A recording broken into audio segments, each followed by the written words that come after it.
Le glyphosate, vous cherchez comment vous en passer? On vous répond tout de suite.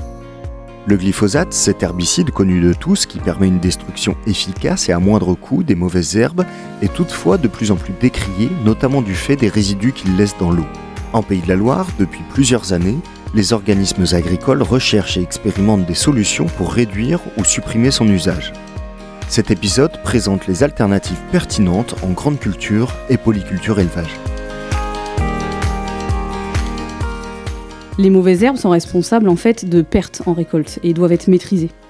Le glyphosate a représenté longtemps la meilleure solution car il est économique et peu chronophage. En Pays de la Loire, d'après une étude basée sur les données enregistrées dans l'outil de traçabilité Mes Parcelles, en fait, seuls 18,6% des agriculteurs en grande culture et polyculture élevage en utilisent, principalement dans les 3 situations suivantes, c'est-à-dire la gestion de l'interculture, pour nettoyer avant mise en place d'une culture suivante, pour renouveler une prairie, la détruire et installer ensuite une nouvelle culture, ou alors pour la gestion des vivaces et des repousses, qui sont aussi des étapes difficiles. L'étude montre aussi qu'il y a un fort impact en fait, de la stratégie de travail du sol, choisie sur l'exploitation. Si celui-ci est réduit, voire nul, le recours au glyphosate a tendance à être plus important. On observe que les agriculteurs qui arrivent à se passer du glyphosate ont recours finalement à une réflexion globale sur leur système de culture, pour anticiper et contourner les situations contraignantes. C'est d'ailleurs le travail des 2000 agriculteurs et 200 animateurs du réseau Défi Ecophyto, qui travaille et diffuse partout en France les résultats de 20 ans d'expérience autour de la reconception des systèmes de culture, pour réduire le recours aux phytos. Il s'agit en fait de concevoir des systèmes plus résilients, avec des rotations culturales qui permettent d'éviter ce qu'on pourrait appeler des cul-de-sac techniques, c'est-à-dire des situations où il y a peu d'alternatives et où le recours aux intrants chimiques peut être nécessaire. Dans cet objectif, à Saint-Fort, en Mayenne, la Chambre d'agriculture des Pays de la Loire a mis en place une plateforme d'essai sur la diversification et l'allongement des rotations. Fabien Guérin, le pilote de cet essai, système, nous en parle. Donc la station expérimentale de Saint-Fort est située dans le sud du département de la Mayenne. Et en fait, voilà, c'est des secteurs avec des sols limoneux, peu profonds, sans irrigation. Et en fait, on fait de l'expérimentation sur les cultures sur une surface de 2 hectares 40. Et depuis 15 ans, en fait, en lien avec le plan Ecophyto, on y teste des systèmes économes en produits phytosanitaires sans utilisation de glyphosate. Donc sur cette plateforme-là, depuis 2018, dans le cadre d'un projet européen qui s'appelle Divers Impact, on a mis en place une expérimentation sur la diversification des cultures comme levier pour réduire l'usage des produits phyto. Donc sur cet essai, on a construit 2 systèmes de culture qui sont testés sur 8 bandes de cette parcelle de 2 hectares 40. Le premier système, il est basé sur une rotation classique pour la région en 4 ans, à savoir colza, blé, maïs, ensilage, blé, avec des couverts avant maïs. Et en fait, ce système de culture, on le conduit en agriculture raisonnée, sans recours au labour, et donc sans utilisation de glyphosate. Donc ça nous sert en fait de système de référence et ça s'apparente au conseil chambre d'agriculture qu'on peut faire auprès des agriculteurs. Donc ça c'est le premier système. Et le deuxième système de culture qu'on a appelé Divers Impact, lui en fait il a un objectif de réduction d'utilisation des produits phyto et on va se servir du système de référence pour évaluer cette baisse d'utilisation des phytos. Donc on est sur un système avec une rotation beaucoup plus longue, sur 10 ans, puisque voilà, le levier principal qui est testé, c'est la diversification des cultures. Donc la rotation sur le système Divers Impact est la suivante. On a une luzerne qui est installée dans un tournesol et qu'on va garder pendant 2 à 3 ans. Ensuite, on détruit la luzerne par un labour, le seul labour de la rotation en fait, pour installer ensuite un blé, puis un pois de printemps, du colza, du blé, puis ensuite 2 cultures de printemps, à savoir du maïs ensilage suivi d'un chanvre fibre, et ensuite on revient sur un blé et enfin le tournesol plus luzerne. Sur cette rotation-là, on cherche à réduire les phytos, on a un seul labour en 10 ans, et ensuite on a des implantations en sans labour, avec parfois même des implantations en semi-direct. La diversification des cultures et l'allongement de la rotation vont nous servir d'outils pour maintenir les parcelles propres avec le moins d'herbicides possible. Puisqu'en fait, les adventices ont leur propre période de levée, donc en ayant des périodes de travail du sol variées et puis des cultures pluriannuelles, on évite de sélectionner les adventices. Et puis contre les maladies, là encore, la diversification c'est un outil qui permet de limiter les risques puisqu'en fait on évite le retour fréquent d'une même culture sur la parcelle. On a obtenu des résultats donc entre 2018 et 2022 qui montrent que dans le système de culture divers impact, donc le plus diversifié, on a des aspects positifs et négatifs. Dans les aspects un peu négatifs, c'est qu'on a une augmentation un peu du temps de travail et du carburant utilisé à l'hectare, et puis aussi un impact sur les indicateurs économiques. Par contre, d'un point de vue environnemental, en fait, la diversification a permis une forte baisse de l'usage des produits phyto, puisqu'on a réduit l'indice de fréquence de traitement de 70% par rapport à notre système en agriculture raisonnée, avec une réduction des herbicides de 78%. Puis, autre élément, le système divers impact donc, consomme 12% d'énergie en moins et permet une réduction des gaz à effet de serre de près de 40%.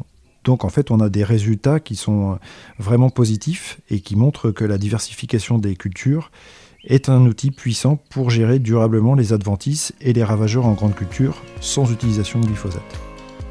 Sachez également que vous pouvez venir visiter cet essai chaque année à l'occasion des portes ouvertes ou bouts de champ organisés sur le site.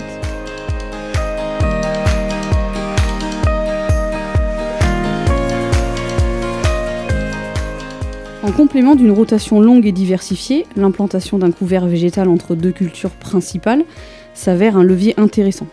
Les couverts végétaux permettent en effet de réduire et mieux maîtriser la flore adventice dans les parcelles agricoles, mais pour en maximiser les bénéfices et en minimiser les effets indésirables, il faut quand même notamment réfléchir en amont de l'implantation au type de couvert et d'espèces végétales les plus favorables à sa situation. Mathieu Arnaudot, conseiller agronomie et spécialiste de ces sujets à la Chambre régionale des Pays de la Loire, revient sur l'intérêt de cette pratique et nous explique les critères pertinents pour concevoir de bons couverts végétaux.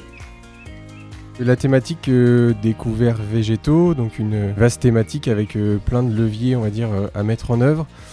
Dans un premier temps, je dirais couvrir l'interculture avec des couverts végétaux, ça devient et c'est une nécessité agronomique de couvrir les sols dans n'importe quelle situation, donc en fonction des différentes périodes d'interculture qu'on peut avoir. On va distinguer des intercultures courtes, donc plutôt sur la période estivale entre juillet et octobre, donc plutôt entre deux céréales, et une période d'interculture plutôt longue, donc entre potentiellement une récolte de céréales en juillet et l'implantation d'une culture de printemps l'année suivante au printemps suivant. Par rapport à ces deux notions de période d'interculture, je pense que le choix des espèces va être un critère important à prendre en compte, en tout cas pour l'agriculteur, dans un objectif de gérer au maximum son salissement et dans un objectif potentiellement de limiter l'utilisation de glyphosate.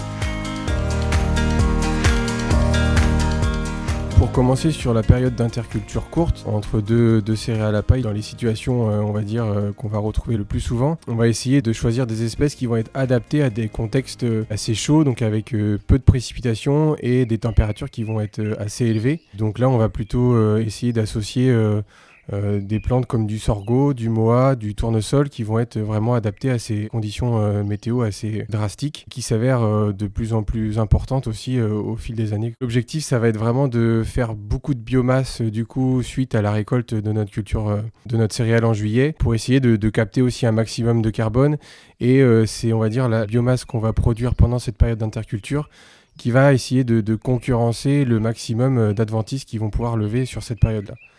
En sachant qu'on aura que le couvert va pas forcément contrôler le maximum des adventices, mais on va essayer plutôt de limiter l'infestation et de gérer un salissement plutôt que de contrôler à 100%. Donc ça c'est plutôt sur les couverts d'été, en sachant que cette période-là elle est quand même importante parce qu'on considère que un jour de production de biomasse en été est équivalent à 4 jours de production de biomasse à l'automne.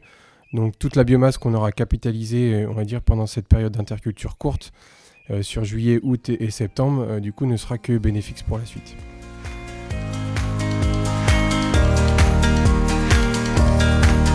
Deuxième situation, l'interculture longue. Donc là, on a plutôt deux stratégies. Donc soit on implante deux couverts différents, donc un premier couvert d'été et on reprend la stratégie précédente sur les intercultures courtes.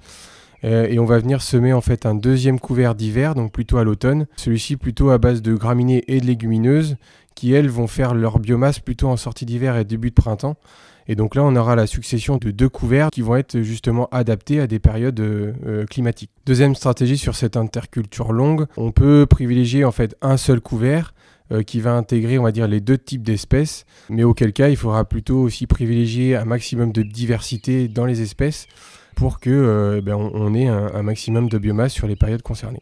Quelques points importants pour la réussite de l'implantation des couverts végétaux. Je pense que c'est, dans un premier temps, c'est semer tôt, on va dire, au plus près de la période de récolte pour essayer de profiter de l'humidité résiduelle qu'on a suite à la récolte de la culture principale. Il y a un effet climat avec les précipitations qui va être indéniable, mais on a aussi un facteur de fertilité des sols. Donc les taux de matière organique, la structure, la vie biologique qu'on va avoir dans les sols, qui va être aussi des éléments qui vont booster vraiment le développement du couvert. Dans certaines situations, on va pouvoir aussi améliorer la réussite de notre implantation de couvert avec des effluents organiques qui vont aussi apporter un peu d'azote et des éléments minéraux du coup au couvert. Cette notion d'interculture et d'implantation des couverts végétaux, c'est une nécessité agronomique dans un objectif de préserver la fertilité des sols et aussi de gérer du salissement, même si les couverts ne permettront pas de gérer un salissement énorme, mais vont permettre de limiter l'infestation des adventices.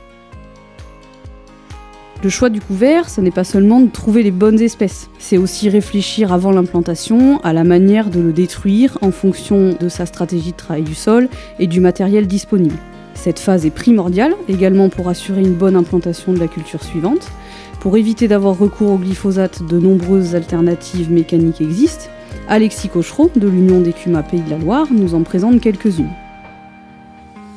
Lorsqu'on réalise des couverts végétaux, donc avant même l'implantation, il est indispensable c'est de savoir par quel mode il sera détruit. Parmi les possibilités, la solution mécanique reste la plus pratiquée. On trouve donc plusieurs catégories d'outils qui permettent donc de détruire ces couverts. Tout d'abord, nous trouvons les rouleaux, où l'objectif est bien de pincer la plante et de couper son alimentation en eau. Donc la plante dessèche et meurt. Cette catégorie est donc peu efficace sur des couverts qui sont peu développés. Et donc il est conseillé de l'utiliser au moment où le couvert est le plus sensible, c'est-à-dire au moment d'une période de gel ou au moment de la floraison du couvert. Ensuite, on trouve les outils à disque, comme par exemple les déchômeurs à disque indépendants. Voilà, donc il s'agit d'un outil muni de 2 rangées de disques qui travaillent superficiellement le sol. Donc quand je dis superficiellement, c'est généralement entre 5 et 8 cm. Voilà, même si un travail plus superficiel est tout de même possible. Donc l'objectif est de détruire pour en faire le couvert. Donc il est utilisé sur un couvert qui est généralement peu développé. Sinon, il peut être envisageable de passer à 2 reprises ou d'avoir broyé le couvert au préalable. Ensuite, nous avons la charrue déchômeuse, qui est un outil qui peut s'avérer intéressant. Donc elle travaille le sol plus en profondeur, tout en assurant une action de retournement, un petit peu comme la charrue classique, mais de manière plus superficielle. Donc, ce qui va permettre de moins impacter le sol en profondeur, mais tout en gardant une bonne décomposition de la matière organique. Et c'est un outil adapté à tout type de couvert, qu'il soit développé ou non. Cependant, attention, si le couvert est trop dense, il peut y avoir une baisse d'efficacité, et le passage en amont d'un rouleau peut s'avérer pertinent, voire indispensable. Donc, parmi le panel d'outils, on trouve également ce qu'on appelle les cultivateurs rotatifs, comme par exemple le Dynadrive, donc qui est un outil auto-animé composé de 2 rotors munis de dents qui sont reliés entre eux. Donc c'est un petit peu le même fonctionnement qu'un vélo. Donc il y a un premier rotor qui entraîne un second rotor qui tourne 3 fois plus vite que le premier. Donc l'action du premier rotor est donc d'attaquer le couvert et l'action du second rotor est d'imiter le couvert. Donc le Dynadrive est capable d'extraire les systèmes racinaires pour les faire sécher en surface. Et attention quand même au risque de bourrage si l'intervention était réalisée en conditions trop humides. Nous trouvons ensuite les outils animés type Rotovator, donc qui est un outil rotatif à axe horizontal alimenté par la prise de force du tracteur. Il assure un bon émiettement du couvert puis une bonne qualité d'enfouissement. Donc il est moins efficace sur les couverts plus développés, bien que plus efficace et polyvalent que d'autres outils qu'on peut trouver, c'est celui qui reste le plus gourmand en carburant des outils présentés. Et l'autre inconvénient de cet outil-là, c'est qu'il y a un débit de chantier qui est assez faible. Ensuite, on trouve les outils de scalpage, qui peuvent aussi faire du bon travail, Ce sont des outils composés d'une seule rangée de dents avec des larges lames, ou alors de 2 rangées de dents avec des socs pas de doigts qui sont disposés en quinconce et qui se chevauchent. Donc ils travaillent superficiellement le sol, aux alentours de 5 cm, et l'avantage est que ça ne laisse aucune plante. Et si le couvert est trop développé, il y a également un risque de bourrage. Je viens de vous présenter les grandes familles d'outils donc, qui permettent de détruire un couvert végétal. Après, c'est à l'agriculteur de faire son propre choix en fonction de ses objectifs, du développement de son couvert, de son type de sol.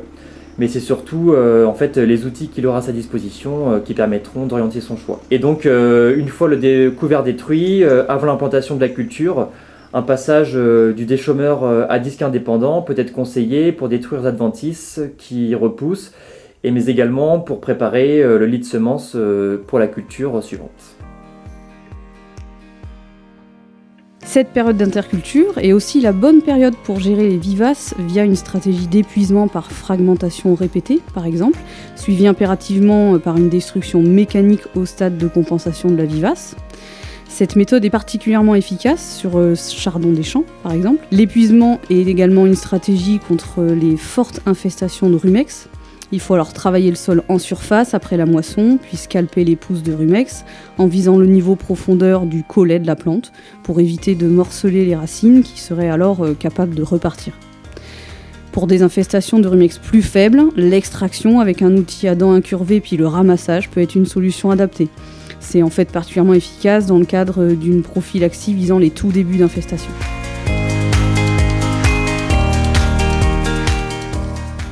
Pour finir, le renouvellement d'une prairie est une autre étape critique qui peut conduire à avoir recours au glyphosate s'il n'est pas anticipé. Là encore, une reconception du système de culture peut permettre de concevoir une rotation culturelle favorable, intégrant des leviers alternatifs.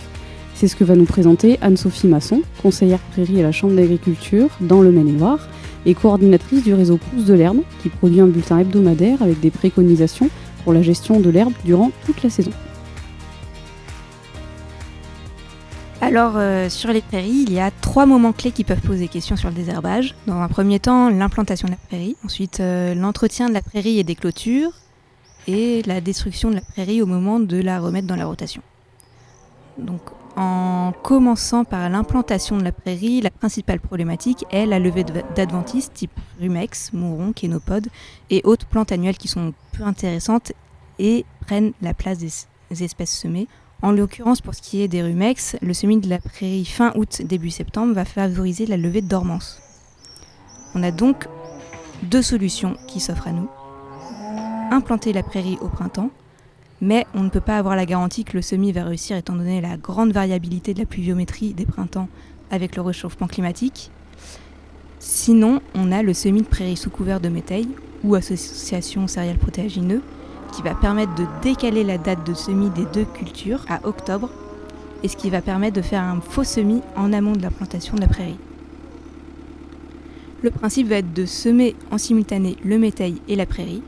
Alors attention aux profondeurs de semis, s'il n'y a pas le matériel adapté, il est possible de faire 2 passages. C'est une technique qui a beaucoup été testée et les résultats sont plutôt convaincants. On s'affranchit de la problématique du salissement, la prairie est bien implantée et on produit plus de fourrage la première année. Pour l'entretien des clôtures, c'est quelque chose qui doit être réfléchi avant l'implantation de la prairie. Il y a 2 choses à prendre en compte, le matériel à disposition pour un entretien mécanique, la capacité des animaux à pâturer sous la clôture et qui donc peuvent faire eux-mêmes une bonne partie du débroussaillage. Il y a donc une réflexion à porter sur le type de clôture, la hauteur de fil et l'espacement des piquets. On prend comme référence pour les gros bovins d'avoir au moins 50 cm de hauteur de fil pour qu'ils puissent passer la tête. Mais on peut aussi aller plus haut. Je connais des éleveurs qui placent leur fil à presque 1 mètre de hauteur, ce qui laisse l'opportunité aux bovins d'aller brouter vraiment loin autour des clôtures. Et ça, c'est sans parler de la possibilité des animaux d'entretenir une partie des ligneux ou des haies, qui sont en général tout à fait comestibles et intéressants d'un point de vue alimentaire. Enfin, sur la destruction de la prairie, l'utilisation de glyphosate est très facilement évitable par un labour superficiel ou le passage d'un cultivateur, par exemple. Alors, pour les exploitations en agriculture de conservation, notamment en semis direct, ça peut être plus compliqué. Mais là, ce sera plus une question de combien de temps vous laissez la prairie. C'est là qu'on voit l'importance de réfléchir à la rotation, notamment quand on y intègre la prairie. Faire un travail du sol une fois tous les 5 à 7 ans paraît plutôt acceptable pour éviter de détruire la prairie chimiquement. Si on veut diminuer le travail du sol, on peut s'orienter vers une destruction de la prairie en fin de printemps, donc dans des conditions de non-pousse de l'herbe ou de diminution de la pousse de l'herbe, et cela si les conditions de semis pour une culture d'été sont là. Ou alors, en fin d'été, début d'automne, pour un semis de métail ou de culture d'hiver à l'automne, type colza fourragé qui absorbe bien l'azote relargué par la prairie et apporte du fourrage supplémentaire. Pour conclure, il y a plein de solutions qui existent pour éviter l'utilisation des désherbants pour tout ce qui a attrait à la gestion de la prairie. Sur l'entretien même de la prairie, pendant sa durée de vie, on ne conseille pas de produits chimiques. Au final, ça fait des trous dans les prairies, ce qui favorise encore plus les adventices puisque la nature n'aime pas le vide. Vous pouvez retrouver plus d'informations, notamment sur les coûts et les temps passés à l'hectare pour chacune des alternatives présentées, dans les fiches CAP sans glypho, réalisées dans le cadre du programme Ecophyto. Beaucoup d'autres ressources sont également disponibles sur le site Ecophytopic, notamment celles concernant le réseau Défi Ecophyto. Ce podcast a été produit au printemps 2023 dans le cadre du projet Alterglypho, piloté par la Chambre régionale d'agriculture des Pays de la Loire, en partenariat avec Arvalis, Institut du végétal, l'Union des CUMA Pays de la Loire, et avec le soutien financier de la région Pays de la Loire.